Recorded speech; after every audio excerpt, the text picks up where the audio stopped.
자, 오늘 벌써 14회째 제가 강의를 하게 되겠습니다. 오늘도 반야에 대해서 제가 말씀드리겠습니다. 첫 번째 문장을 읽어보겠습니다. 수행은 중도를 유지해야 하며 수행하면서 거친 옷과 단박한 식사를 해야 하고 향기, 맛, 감촉, 법에 집착하면 안 될 것이다. 그러나 억지로 밥을 먹지 않거나 옷을 입지 않거나 추위를 견디고 잠을 자지 않거나 하면서 오래 수행한 사람처럼 되려고 생각해서는 안 되며 자연적으로 그렇게 되도록 해야 할 것이다. 수행이 경지에 이르면 저절로 배고프지 않고 졸리지 않을 것이다. 사실 수행이 그 중도를 유지하기가 참 쉽지가 않습니다. 어떨 때는 신심이 나가지고 몸이 상하는 것도 있고 막 열심히 또 하다가도 어떨 때는 정말 하기 싫을 때가 있습니다. 정말 아까 그 우리 민원성 보살님께서도 뭐 건강의 독성에 대해서도 그런 장애에 대해서 이야기를 하셨는데 정말 어떤 공부를 하더라도 그런 어떤 마장이라든지 이런 게 오게 됩니다. 그래서 그 공부를 꾸준히 지어 나가기가 참 쉽지가 않습니다. 만약에 어떤 연보를 갖다가 하루에 1000성 하기로 했으면은 계속 1000성을 유지를 해 나가야 되는데 어떨 때는 정말 신심 나가지고 열심히 하는데 어떨 때는 정말 하기 싫을 때가 있습니다. 이제 그걸 왜 이제 연불 옛날부터 연불 행자들이 그 하루에 뭐 몇 성을 한다 이렇게 이제 그 숫자를 정해놓고 한 이유가 그런 게으름을 이기기 위해서 이제 이렇게 숫자를 정해놓고 하루에 나는 얼마를 하겠다 하는 그런 걸 정해놓고 한 목적이 바로 이제 그렇게 하기 싫을 때 그걸 이기기 위해서 이제 그렇게 하신 겁니다. 그리고 수행하면서 끝인 옷과 단박한 식사. 사실은 이제 식사가 가장 문제인데 식사는 어쨌든 채식 위주로 해야만이 그렇게 마음이 빨리 선정에 들어갈 수가 있습니다.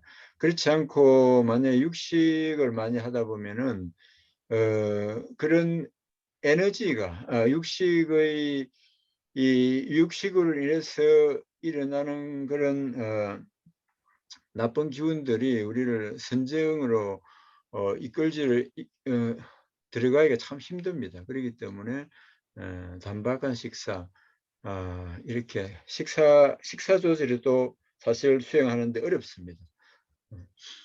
그리고 향기, 맛, 감촉, 법에 집착해서는 안 될 것이다 했습니다. 그리고 또 수행을 하다 보면은 밥을 먹기가 싫을 때도 있고 또 잠을 자기 싫을 때도 있습니다. 근데 그럴 때 또 억지로 잠을 안 잔다든지 밥을 먹지 않으면 이제 몸을 상하게 되는데 이런 것은 그 수행의 경지에 이르면은 이제 저절로 배고프지도 않고 졸리지도 않는다고 했습니다. 선하사님께서는 계율을 잘 지키면 이렇게 잠이라든지 배고픔 이런 게 저절로 나중에 없어진다고 하는데 계율을 잘 지켜 가지고 정이 충족하면은 춥지가 않다고 합니다. 춥지가 않다고 하고 기가 충족하면은 배고프지가 않고 신이 정신할 때 신이 충족하면은 졸리지 않는다고 합니다. 그리고 우리가 수행을 하는 데 있어서 이 정기신이 충실하면은 사실 이렇게 춥지도 않고 배고프지도 않고 졸리지도 않는다고 합니다. 그래서 이 세 가지 중에서 어떤 분은 아예 추위에 약하고 어떤 분은 그 배고픔에 약하고 어떤 분은 잠에 그 약한 분들이 있습니다. 그런 분들은 그러면 그 자기가 무엇이 부족한지 무엇이 결핍한지를 갖다가 알 수가 있습니다. 그러니까 이 전기신을 갖다가 잘 배양을 해야만이 수행을 하는 데 있어서도 그 우리가 바르게 나아갈 수 있습니다. 그리고 이 전기신은 뭡니까? 또는 개정해이기도 하다겠습니다. 결국 이 개정해 불교에서 말하는 세 가지 무루학, 이 개정해를 잘 닦으면은 수행은 사실 저절로 이루어집니다. 그렇기 때문에 문제는 이 개정해를 우리가 잘 배양을 해야 되겠습니다.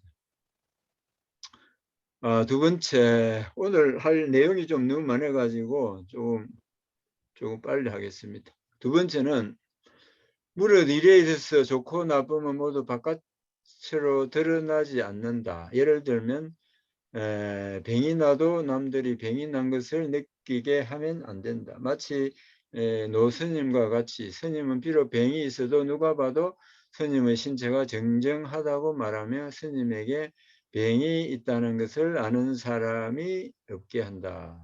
사실은 이제 이 광음 노스님 같은 경우는 뭐 아무리 자기 몸이 아파도 제자들이 눈치 못 채게 그렇게 하신 것 같습니다. 그래서 우리가 나이가 들면은 몸이 아프면은 이 가족한테 쉽게 이제 이야기를 합니다. 오이가 아프고 이곳이 아프고 저것이 아프고 그렇게 이제 나이가 들수록 이런 이제 자기 아픈 데를 갖다가 막 이야기하게 되는데 이제 우리 이 연불 행자들은 아픈 곳이 있어도 이 연불의 힘으로 그것을 이겨 나가야 되겠습니다. 자, 그다음 세 번째, 일이 올 때 우리는 당시의 정황에 따라 정세를 살펴서 직접 대처해야 한다. 그러나 일이 이미 지나가면 곧 내려놓아야 한다. 만약 다시 제기하여 옳고 그름을 논하거나 좋고 나쁨을 비평하면 곧 구업을 짓게 되는데 이것은 우리의 과실이다. 다른 사람이 좋고 나쁜 것은 그 일이며 우리는 그것을 우리의 마음속으로 가져와서 번뇌할 필요가 없다. 사실 어떤 일을 하는 데 있어서 그냥 일이 지나가면 사실 그것을 내려놓아야 되는데 일이 지나가고 나서도 그것을 가지고 뭐 그때 누가 옳고 누가 잘못했니 이렇게 이제 여러 가지 우리 세속인들은 그런 시비를 참 많이 하고 남의 일을 많이 이야기를 합니다. 그런데 사실 일이 끝났으면은 그냥 그만 그 내려놓고 시비를 안 하는 것이 사실 좋습니다. 그래야만이 사실 우리의 마음이 편합니다. 괜히 남의 일을 가지고 아무리 이제 썩을 끓여봤자 그 자기한테 아무런 도움이 안 됩니다. 그리고 괜히 그 구원만 짓게 되고 그러기 때문에 이런 것은 정말 빨리 내려놓을 필요가 있습니다. 네 번째, 사람을 대하며 보통으로 하는 것이 좋으며 특별히 좋은 것도 없고 특별히 나쁜 것도 없다. 좋은 것도 없고 나쁜 것도 없이 평등한 것이 좋으며 이것이 바로 수행이다. 그렇지 않으면 그 수행이라고 칭할 수 없을 것이다. 사실 이 법계는 다 평등합니다. 사실 이 중생과 그 어떤 부처의 그 근본 본성은 다 같습니다. 그렇기 때문에 무량수경의 그 다른 별칭을 보면은 대성무량수, 장엄, 청정, 평등, 각경, 평등. 이 불법의 이 평등을 우리가 평등함을 유지하기가 평등함을 실천하기가 정말 참 쉽지가 않습니다. 사실 이 평등함. 누구나 아주 착한 사람을 보면은 그 사람이 애착이가 좋아 보이고 나쁜 사람을 보면은 아주 마음속으로 싫어하는 마음이 생기고 또 어떤 욕을 하는 마음이 생기는데 이런 그 평등함을 갖는다는 게 정말 쉽지가 않습니다. 그러니까 바로 그렇게 우리가 어떤 사람에 대해서도 우리가 평등함을 유지하는 것이 사실 그 수행인데 옛날에 그 중국 양무제 때 지공선사라는 분이 계셨는데 그분은 아주 뭐 신통력이 뛰어나가지고 그런 분인데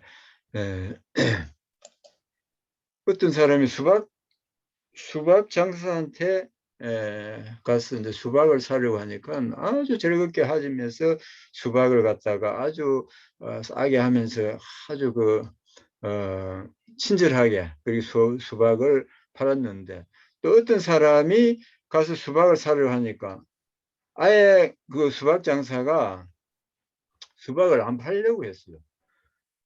아이고 막 그 사람 보고는 영고 막 이상하게 기분이 나쁜 투로 이제 이렇게 이야기를 하면서 그렇게 이야기를 했는데 그래서 그게 어떤 사람이 보고 이상해서 그걸 이제 지공선사에게 가서 이제 물었습니다. 왜 그 같이 수박 사러 가가지고 어떤 사람은 그런 대우를 받고 어떤 사람은 아주 푸대접을 받았느냐고 그렇게 이제 물으니까 지공선사께서 그 두 사람의 숙세 인연을 살펴보시고는 전생에 이 수학 장사가 이제 사행수였다고. 사행수는 옛날에는 뭡니까? 사행수는 공개체행을 했습니다. 공개체행을 하고 그 많은 사람들이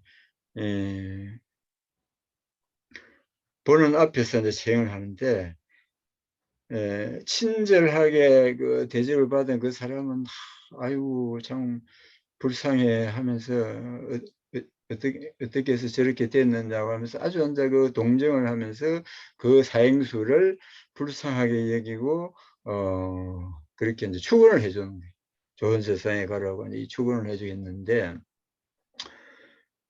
그 수박장사한테 푸대접을 받은 그 사람은 아이고 죽어도 싸지 말이지 저런 그 짓을 했으면 당연히 죽어야지 하면서 그 사행수를 아주 이제 저주를 한 그런 인과 때문에 금생에 이렇게 이제 우리가 그 한 사람은 수박장사한 데서 아주 친절함 받고 한 사람은 아주 푸대접을 받는데 결국 뭡니까? 우리 인생사에 있어서 사람에게 느끼는 그런 감정들이 다 이런 인과에 얽혀 있습니다. 사실 인과에 얽혀 있기 때문에 지금 미국이나 우리나라에서도 무차별 폭행이라든지 아주 아무런 이유도 없이 사람을 말이 치고 심지어는 죽이고 하는 그게 다 이제 그 과거 전생을 살펴보면은 분명히 이제 그 이유가 있습니다. 이유가 있고 그 원인이 있는데 결국 이 모든 우리 인생사 모든 사람들이 다 그렇게 빚을 받고 빚을 갚는 그런 사이로 다 얽혀 있습니다. 그렇기 때문에 우리가 그런 인과를 안다면 굳이 그렇게 좋고 나쁨을 그렇게 너무 분별할 필요가 없다는 거죠. 그냥 그런 인과가 있구나 하는 것을 느끼고 다 이제 평등하게 우리가 대할 필요가 있겠습니다. 다섯 번째는 좋아도 없고 나빠도 없으며 좋고 나쁨은 분별하여 나오는 것이죠. 결국 네 번째와 비슷한 맥락인데 결국 우리가 너무 분별심을 가지고 좋고 나쁨에 대해서 그렇게 분별할 필요는 없다는 그 분별이 결코 이제 좋은 거는 아닌 것입니다. 그래서 우리가 인생을 즐겁게 살고 행복하게 살기 위해서는 뭡니까? 좋아도 웃고 나빠도 웃는 그런 평등한 마음을 가지면은 이 세상이 정말 즐겁고 행복해질 것입니다. 그 다음에 여섯 번째, 만약 즐겁고 기쁜 것을 만나면 어떤 사람이 기뻐하는 걸 묻고 만약 번뇌할 일을 만나면 어떤 사람이 번뇌하는가를 자기에게 물으라. 사실 즐겁고 기쁘다는 것이 과연 누가 기뻐하느냐? 그리고 누가 번뇌하느냐? 이걸 가만히 우리가 사유를 해보면은 기뻐하고 번뇌하는 그런 실체가 사실 없습니다. 사실. 실체가 없는데 우리가 불필요한 분별심을 내 가지고 사실 기뻐하고 번뇌하는 것입니다. 단지 우리의 마음이 뭡니까? 바깥 경계에 대해서 좋고 나쁨을 분별해서 우리가 희노애락이 생길 뿐입니다. 그러니까 이 바깥 경계에 대해서 우리가 그렇게 희노애락을 느낄 필요가 없습니다. 결국 그 바깥 경계라는 것은 단지 인연에 의해서 일어나는 하나의 현상, 결국 뭡니까? 우리의 마음의 거울에 비치는 하나의 그런 영상에 불과한데 우리가 뭡니까? 영화나 연속극을 보면서 그 속에 들어가서 우리가 아무리 뭐 희노애락을 느끼본들 그게 본인은 다 아무런 도움이 안 됩니다. 그거는 단지 나중에 인연이 그 연극하고 영화는 그 인연이 닿으면은 그냥 아무것도 남지가 않습니다. 그렇기 때문에 그런 바깥의 경계에 대해서 우리는 진실한 것으로 착각을 해서는 안 된다는 거죠. 그래서 이제 이 반야라는 것은 우리 현상을 없고 진실한 것으로 착각하지 않게 하는 게 가장 참 중요한 거예요. 그래야만이 우리가 그 번뇌를 끌어낼 수가 있습니다. 지금 우리가 육대윤회에 빠지고 나쁜 업을 짓는 이유가 뭡니까? 결국 그 바깥 경계를 우리에게 닥치는 그런 일을 갖다가 진실한 것으로 여기기 때문에 그것을 붙잡아서 그 허상과 이제 우리가 싸움하는 거죠. 사실 알고 보면 그 허상과 싸움하는 허상과 헛개비와 아무리 싸워봤자 그게 자기에게 도움이 되는 게 사실 하나도 없거든요. 옛날 부처님 시대 때 사위성의 그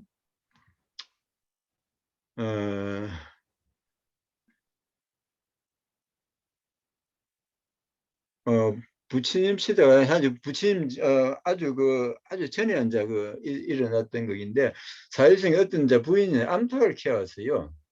암탉을 키웠는데 닭이 이제 알을 낳을 때마다 그 부인이 가져가서 깨서 이제 먹어버리니까 암탉이 막 아주 매우 화가 났습니다. 사실은 이제 암탉은 자기가 새끼를 낳는 알을 낳는 이유는 뭡니까? 그것을 갖다가 부화를 시켜서 자기 자식을 번식시키기 위해서인데 아이 그 부인이 말이지 그걸 날람날람 가서 먹어버리니까 뭐 암탉이 이제 아주 그 생에서는 아주 그만 이제 화가 난 거죠. 화가 많이 나고 원한을 이제 갖게 된 거죠. 그래서 이제 뭡니까? 그 다음 생에는 암탉은 고양이가 되고 부인은 뭡니까? 그것도 어, 알을 날람날람 먹은 그 가부를 이제 암탉이 돼. 그런데 그 공교롭게도 같은 집에 머무게 되었다고 합니다. 그래서 이제 이번에는 뭡니까? 고양이가 암탉이 난 계란을 날람날람 앉아 먹어 치웠다고 합니다. 그렇게 하는데 서로 또 원한이 아주 풀어지지 않고 계속 쌓여갔는데 그 다음 생에는 뭡니까? 암탉은 그 표범으로 태어나고 고양이는 이제 사슴이 된 거죠.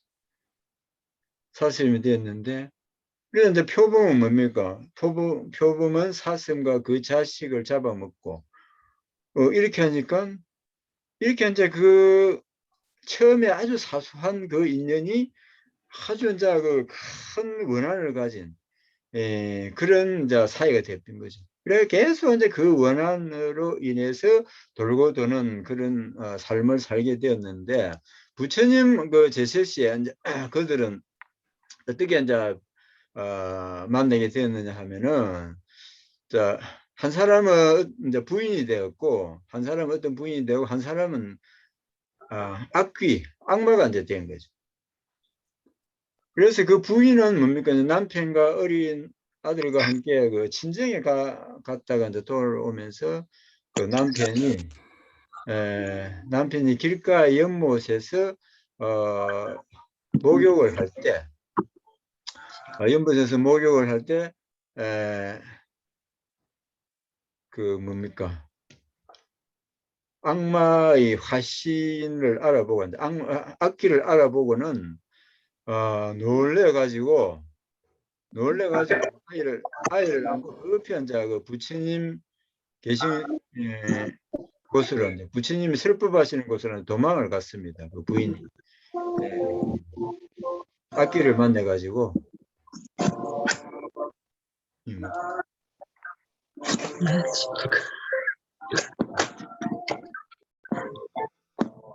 예. 예. 우리 선복고 선생님 오랜만입니다.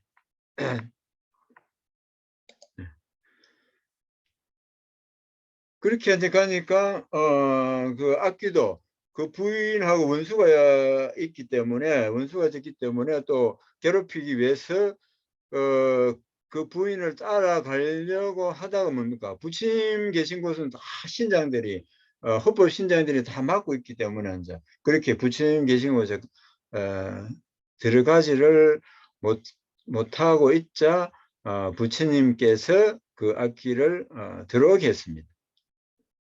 들어오게 하시면서 그 악기와 그 부인 간의 그런 숙세 인연을 그렇게 이제 말씀을 해 주셨습니다.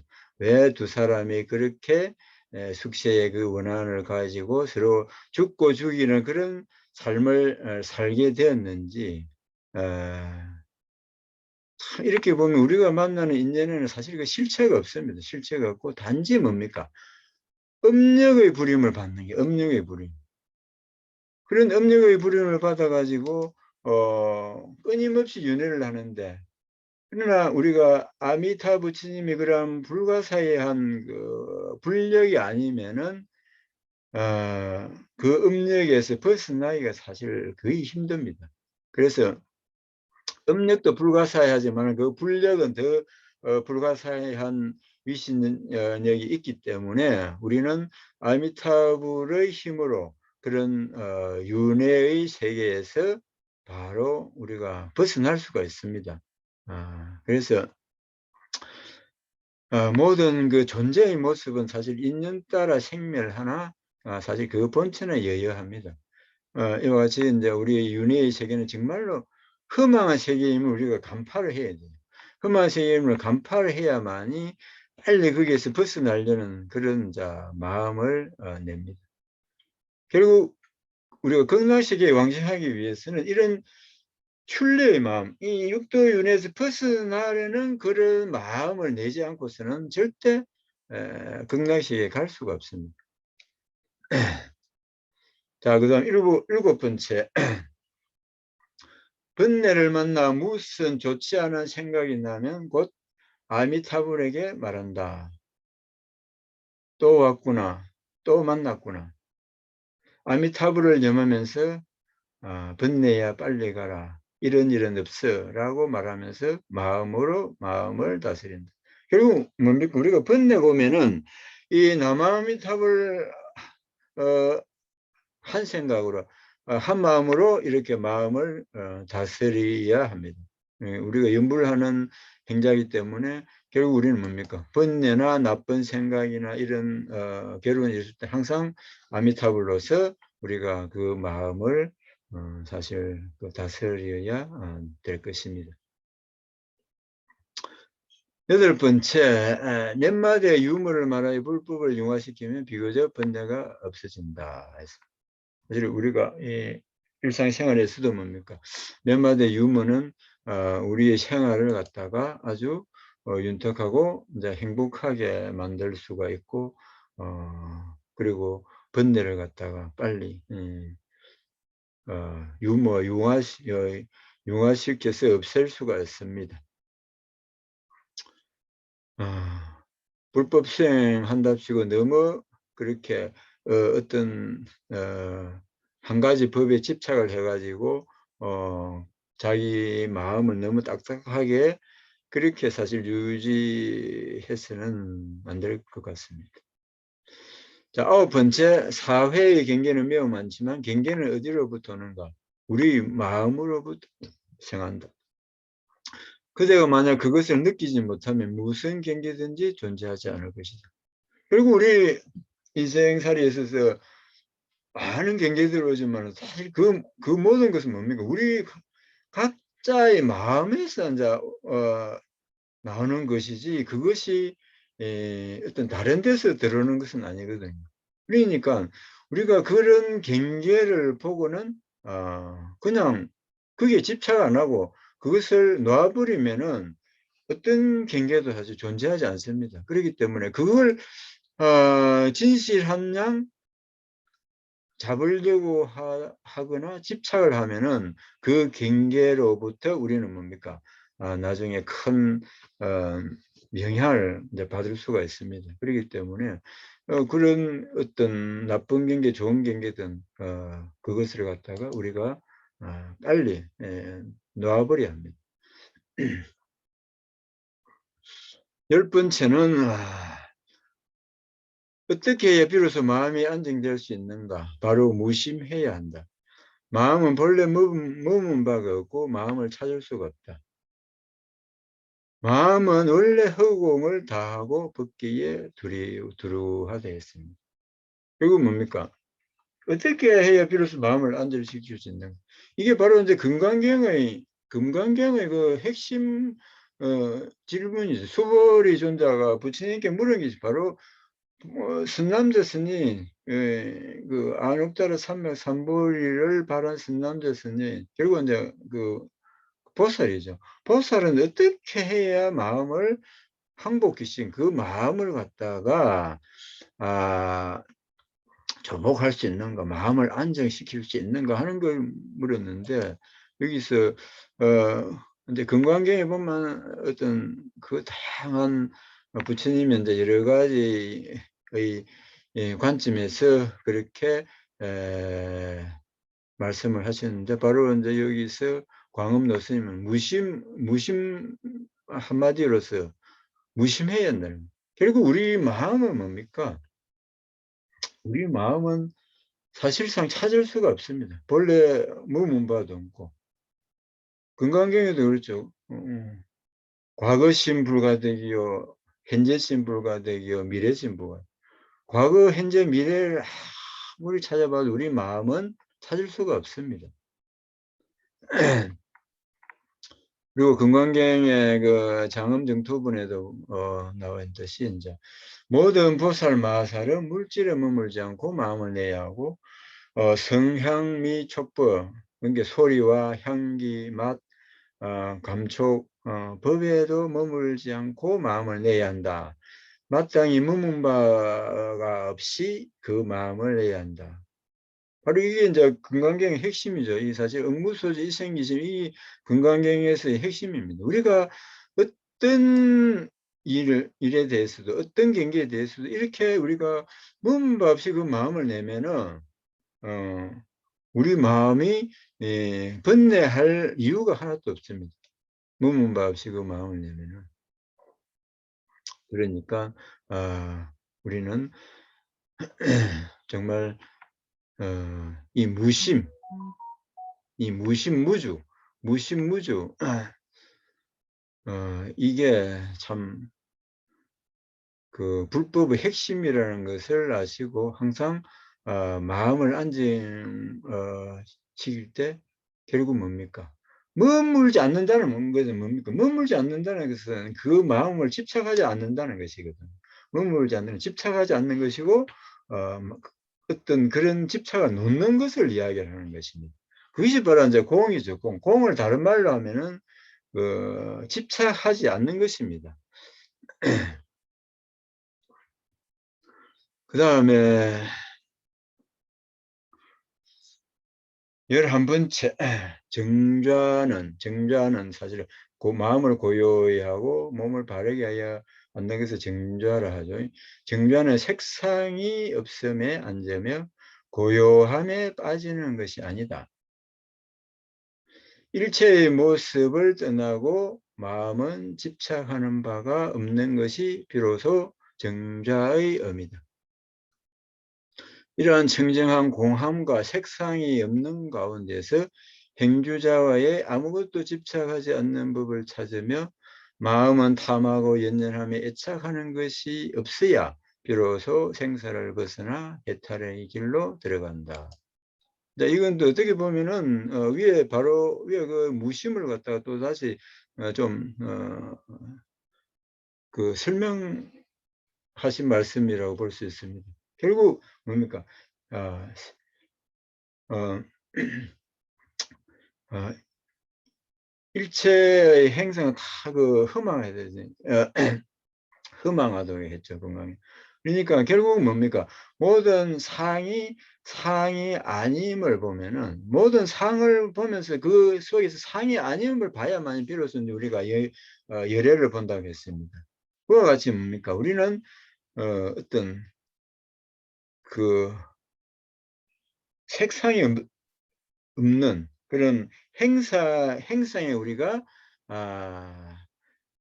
집착하지 않고 행상이 없는 그런 그 속에 우리가 이제 앉는 것이 바로 이제 정좌입니다. 그래서 그러니까 고요함에 빠진다는 것은 뭡니까? 그게 그 참선에서도 가장 깊이 하는 것이 어떤 고요함에 빠지는 겁니다. 고요함에 빠져가지고 그걸 갖다가 깨어있지 못하는 그 상태를 이야기하는데, 그냥 고요함에 성성적적이라고 하는데 적에만 빠져요. 적적에만 빠져가지고 있으면은 우리가 그 반야를 얻지 못합니다. 결국 뭡니까? 고요함이라는 것은 이제 지와 간을 이야기할 때 이제 지제, 그게 사마타, 보통 초기불교를 이야기하면 사마타에 해당되는 것이고, 성성하다, 깨어있다는 것은 위파사나를 이야기를 하는데, 이 지와 간, 사마타와 위파사나 사이 둘이 아닙니다. 그게 둘이 아니고 하나인데, 이 한쪽에 치우치다 보면은 올바른 지혜를 얻을 수가 없습니다. 그래서 일체의 모습을 떠나고 마음은 집착하는 바가 없는 것이 바로 정입니다. 결국은 이제 이게 응무소지 이생기심입니다. 정자라는 것이. 결국 마음에 집착하는 바가 없어야 한다는 거죠. 그래서 이러한 청정한 공함과 색상이 없는 가운데서 행주자의 아무것도 집착하지 않는 법을 찾으며 마음은 탐하고 연연하며 애착하는 것이 없어야 한다. 결국 뭡니까? 어떤 수행을 하든지 간에 마음에 탐하고 연연하고 애착하는 것이 있으면은 그 공부는 성취할 수가 없고, 특히 우리 연불행자들은 뭡니까? 결국 나중에 임종시의 극락세계에 왕생하려고 할 때 이 세속의 어떤 가족의 그런 데 대해서 연연하고 애착하는 것이 생기면은 바로 그 아주 중요한 시점에서 극락왕생할 기회를 놓치고 맙니다.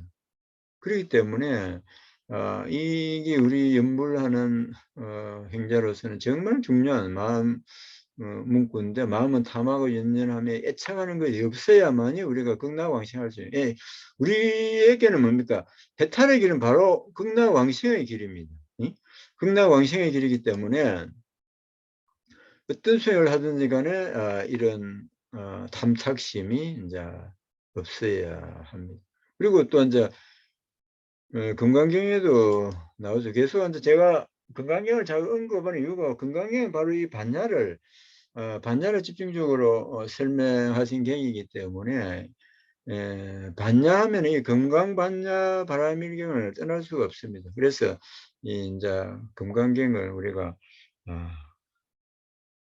공부를 해야 되는데, 일체의 상을 떠난 이를 재불이라고 했습니다. 리일체 재상 정맹 재불이라는 금강경에 이런 문구가 나오는데, 일체의 상을 떠나야만이 부처라고 할 수가 있습니다. 결국 뭡니까? 우리가 해탈을 하기 위해서는 일체의 모든 상을 떠나야 한다는 거죠. 세속의 그 어떠한 것에도 집착하는 것 없이야만이 우리는 임종시에 극락왕생을 할 수가 있습니다. 자, 12번째.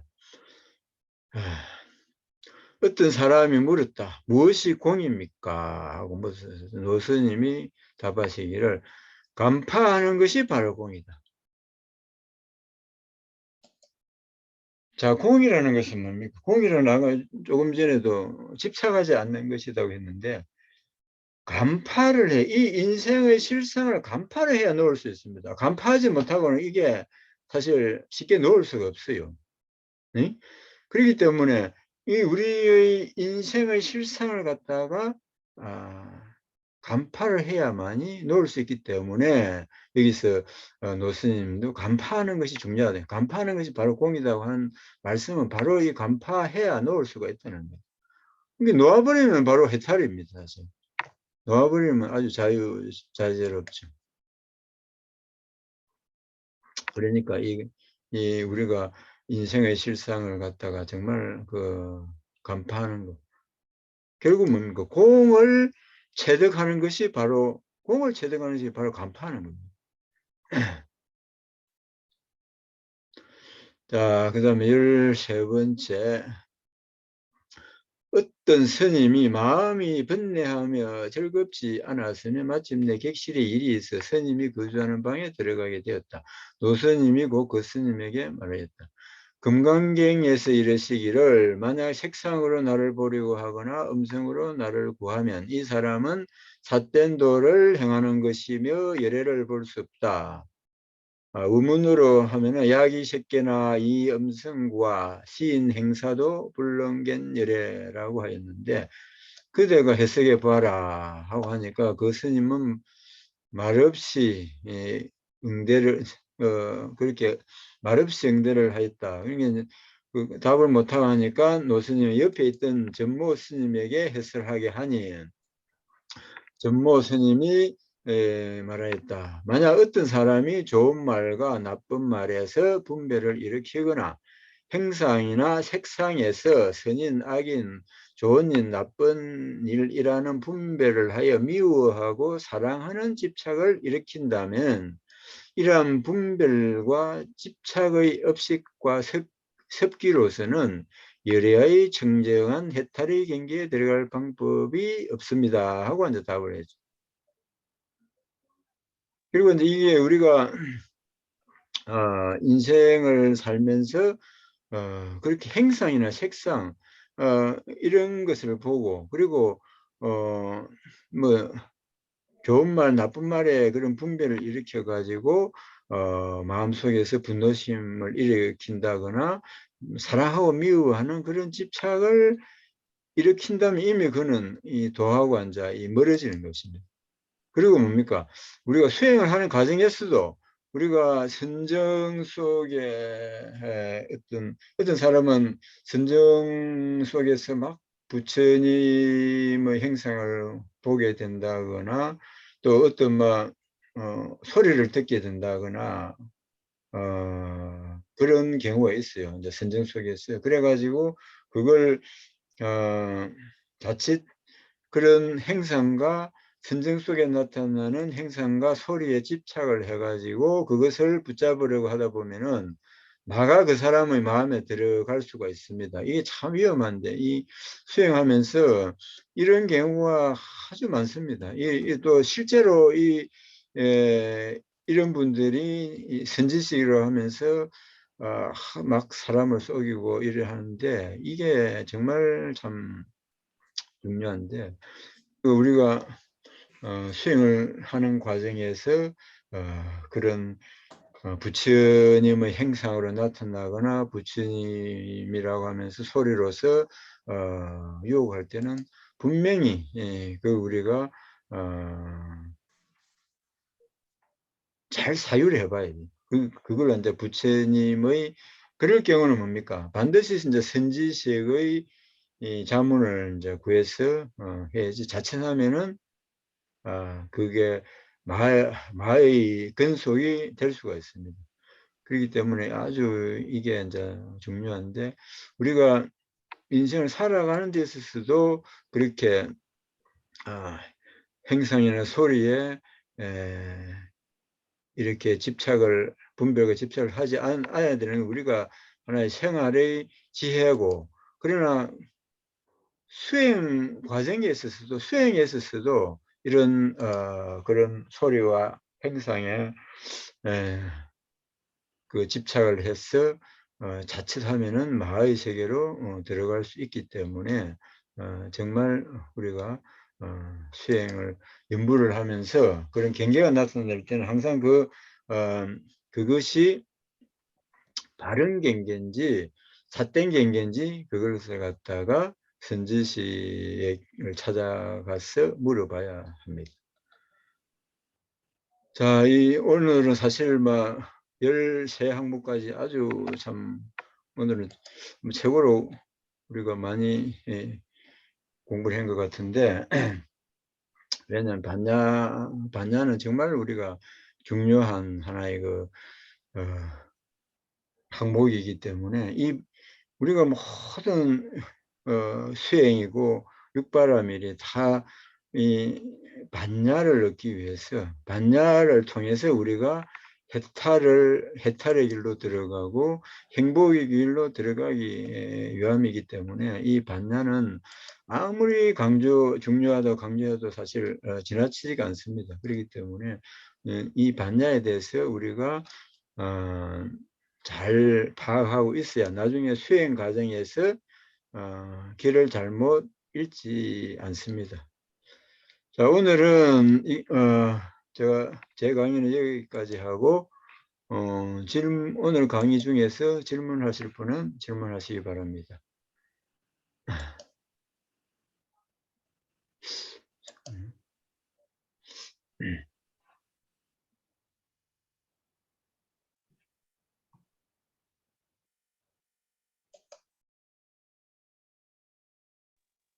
저 질문할게요. 예. 그 마이 건석이 된다 뭐 이렇게 하는데 겁이 예. 덜컥 나더라고요. 근데 지금 열심히 하는데 예. 그러면 뭐 이게 뭐 보이는 게 아니잖아요. 이게 정신 세계에서 나타나는 현상인 거죠. 그죠? 그렇죠. 그러니까요. 그래서 좀 그러니까 그럴 때 이제 이게 우리가 선정 과정이나 조금 경계에 그런 것이 분명히 나타날 수가 있어요. 그걸 이제 그게 처음에는 그게 이제 좋은 경계, 아주 성스러운 경계인데 그걸 그냥 경계로만 여기고 그냥 뭐 지나치면 돼요. 수행 과정에 그걸 지나치면 되는데, 그걸 막 이게 그걸 갖다가 아주 이제 집착을 해가지고 내가 막 그 경계를 한 보고는 크게 공부가 된 것 같이 그렇게 여기거나 자기가 성인이 된 것 같이 그런 착각을 할 수가 있다는 거예요. 예?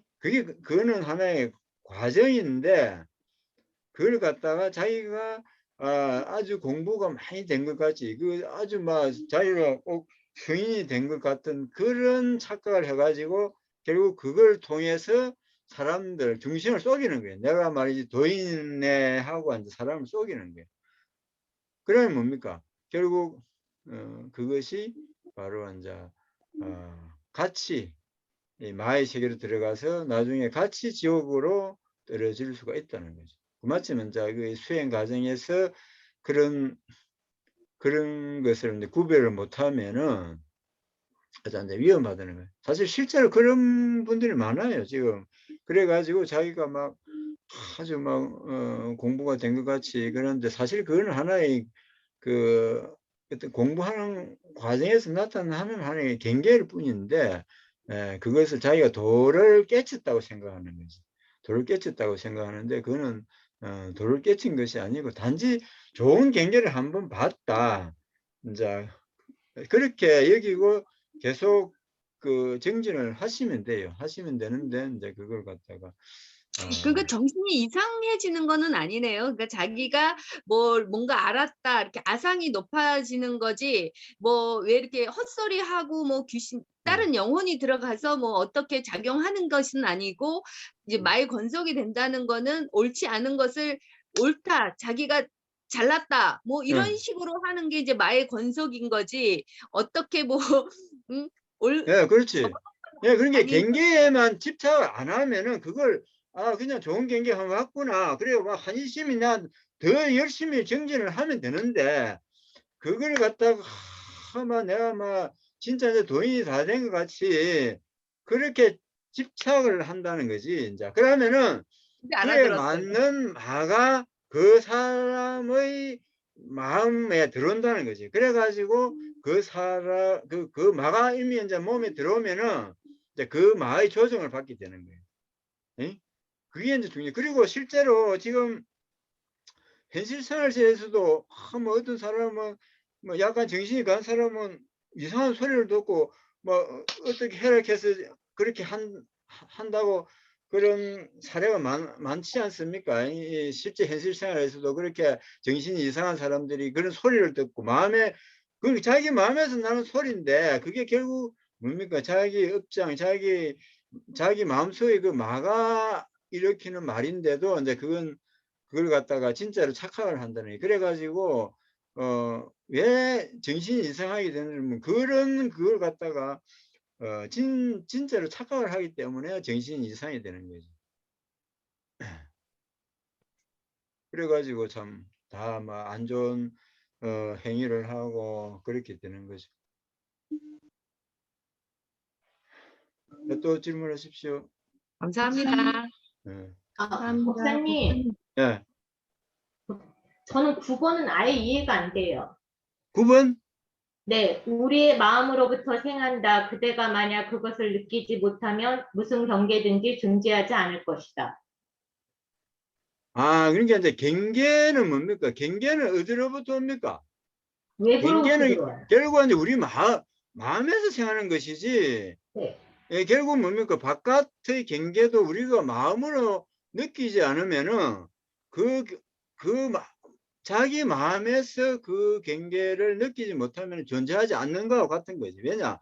만약에 상대방이 아주 자기한테 욕을 했다 칩시다. 아주 안 좋은 욕을 했는데 자기 마음속에서 그걸 갖다가 받아 넘겨버리면은 그 경계는 뭡니까? 존재하지 않는 거와 똑같은 게 그 말을 안 들은 거하고 똑같다는 거죠.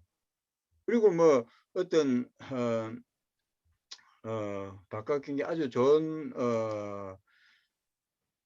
그 모습을 보고 자기 마음에서 그 집착하는 마음을 내지 않으면 그걸 뭡니까? 그걸 한 번과 똑같다는 거죠. 그러니까 그렇게 마음에서 그런 집착심을 내지 않고 좋고 나쁘다는 마음을 내지 않으면은 그 경계는 결국 뭡니까? 자기한테는 그게 존재하지 않는 거와 똑같은 거래요.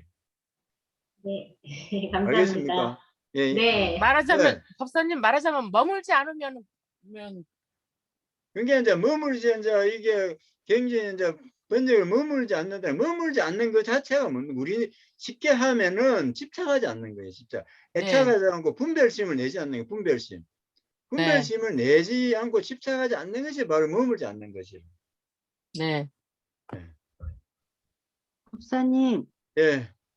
예, 인연은 업력의 부름이고 불력이 아니면 업력에서 벗어나지 못한다고 했는데요. 저희들은 이렇게 불력의 인연을 만나서 이 시간에 너무 감사드리고요. 예, 이 인연을 저기 11번에 예, 행주자화라고 예. 적혀 있는데 그 행주자화의 뜻풀이를 부탁드리겠습니다. 아, 예, 이제 행주자원은 뭡니까? 이제 우리가 가고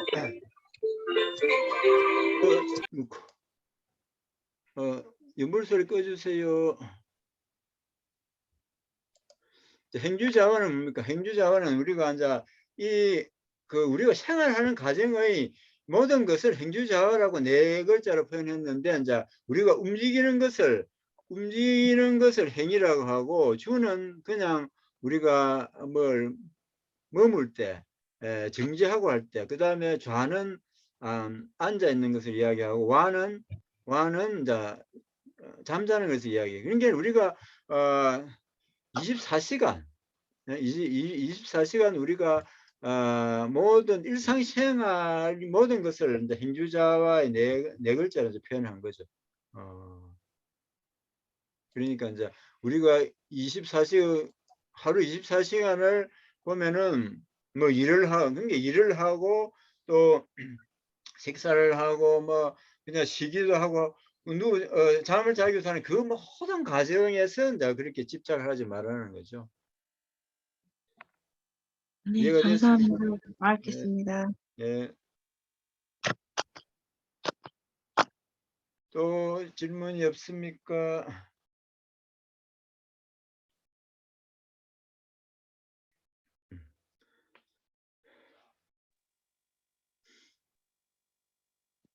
안녕하세요. 예. 유련합니다. 예. 오십시오.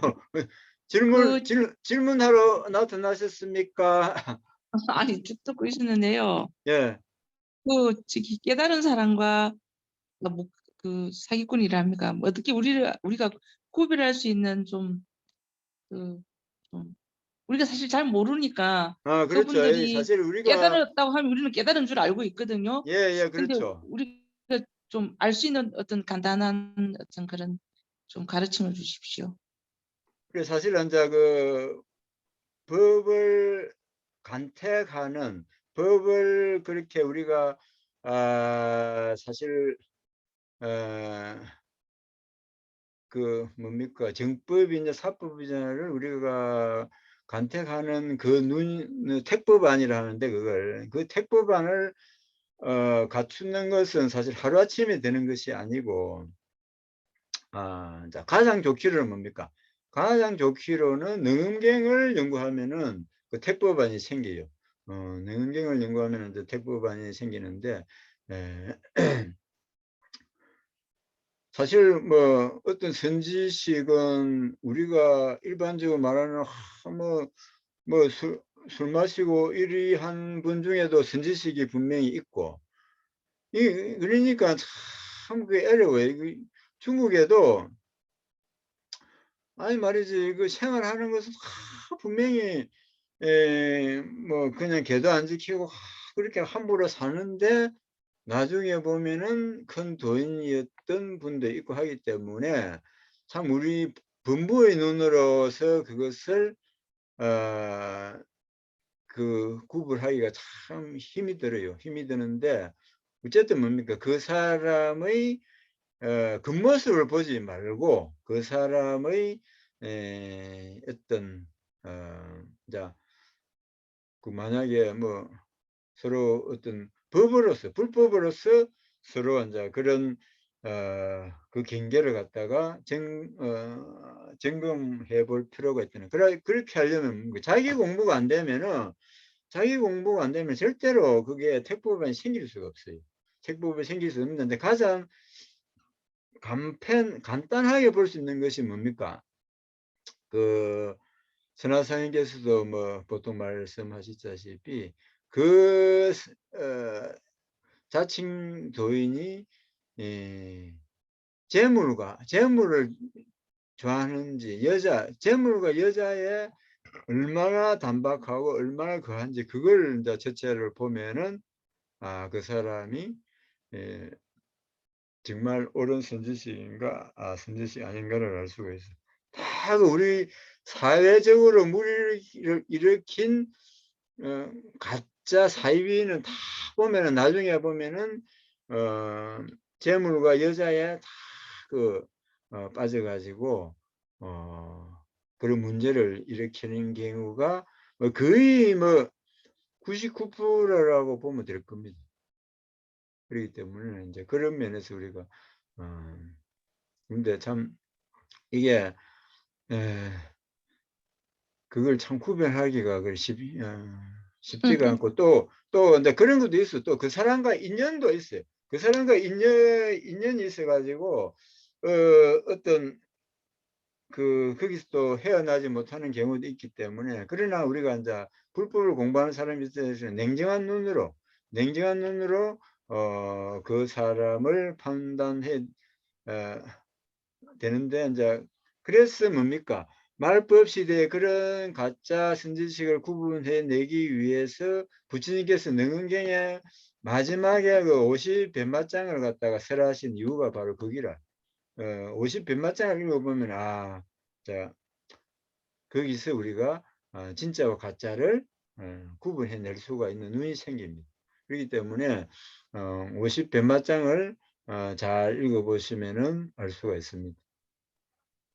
혹시 이제 시중에 보면은 네, 왜 이렇게 전생을 본다든지 아니면 앞으로 이 사람이 어떤 그런 어떤 쉽게 말해서 요즘 이게 보살님들 중에서도 네, 깨달아서 예, 전생을 본다든지 그런 분들이 좀 있잖아요.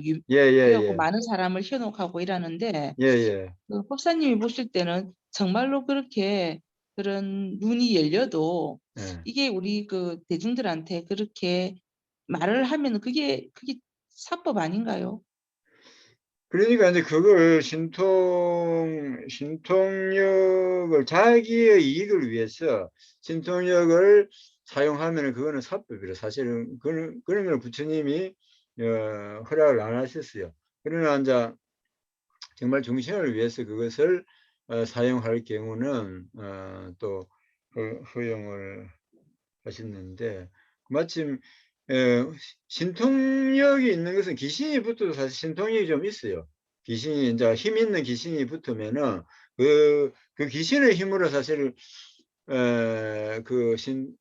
미래를 이야기하고 그런 거는 가능합니다. 그러나 이제 문제는 그런 신통력을 가지고 있는 사람이 과연 이제 불법의 그런 반야의 지혜를 가지고 있느냐, 우리의 진여 자성에 대해서 얼마나 이해하고 있느냐, 이런 것을 이제 알아야만이 그것이 바로 이제 진정한 선지식이라고 할 수가 있고 그렇습니다. 그 신통력만 가지고 신통력만 있다고 그 사람은 선지식이 아니고 그것은 그냥 신통력자지. 법을 알아야만이 선지식이라고 할 수 있는 것이지 신통력만 가지고는 그게 안 됩니다. 그렇기 때문에 그 신통력을 함부로 사용하는 것은 나중에 그게 이제 다 과보를 받아요. 그리고 다 그걸 보통 하는 사람 보면은 그걸 가지고 재물을 갈취한다든지 이런 거는 다 나중에 과보를 받기 때문에 절대로 이제 그런데 사실 빠져서는 안 되죠. 예, 감사합니다. 예. 그런 신통력이 금방 없어지죠? 그러니까 신통이 이제 있다가도. 귀신이 붙어서 일으키는 신통력은 귀신이 떠나비면은 그게 캄캄해지요. 그러게 제가 그때 접한 분도 근데 귀신이 그 사람의 몸에서 뭔가 그걸 가르쳐 줄 때는 흔히 아는 것 같아도 그 귀신이 살짝 떠나 있으면 아무도 모르고 캄캄해요. 예, 그렇기 예. 때문에 그런 것은 사실은 옳은 것이 아닙니다. 법사님, 질문 네. 있습니다. 예, 그 12번 설명하실 때요, 예. 애착을 갖게 되면 극락왕생을 못하게 된다고 말씀하셨거든요. 예. 예, 그러면 제가 뭐 임종 전까지 예. 이렇게 연부를 열심히 했어요. 예, 그런데 예. 그 순간에 물론 아미타 부처님을 찾겠지만 뭐 예. 남아있는 가족에 대한 걱정이라든가 그것도 애착이 될 수 있는 건가요? 그렇죠. 이제 마지막에는 가족에 대한 뭐 어떤 걱정도 다 내려놔야 돼. 그 걱정이 뭡니까? 결국은 뭡니까? 그 걱정이 애착심에서 나오는 게거든요. 알고 보면은.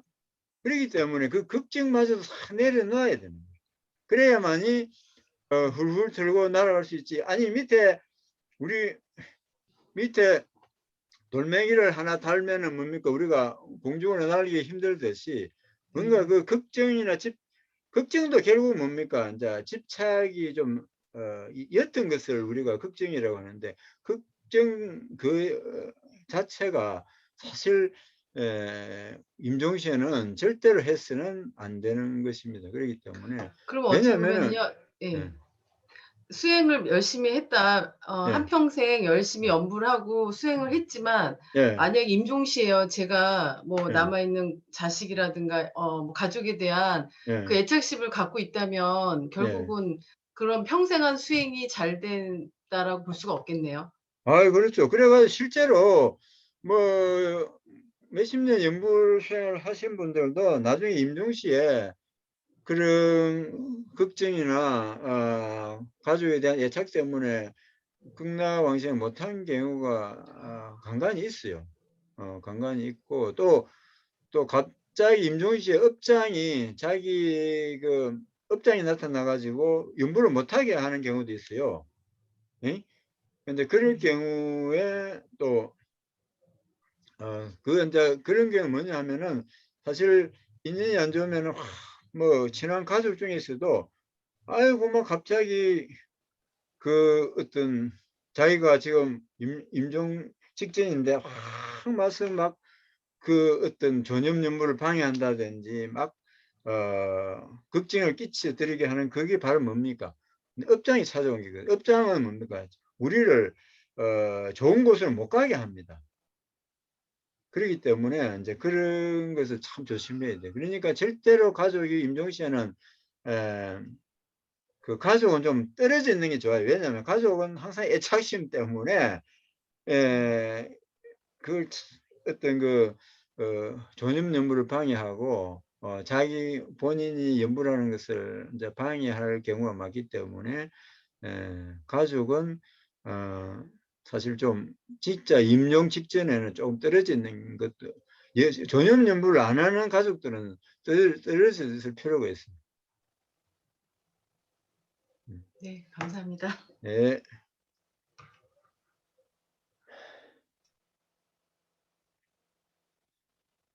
이제 더 이상 없습니까?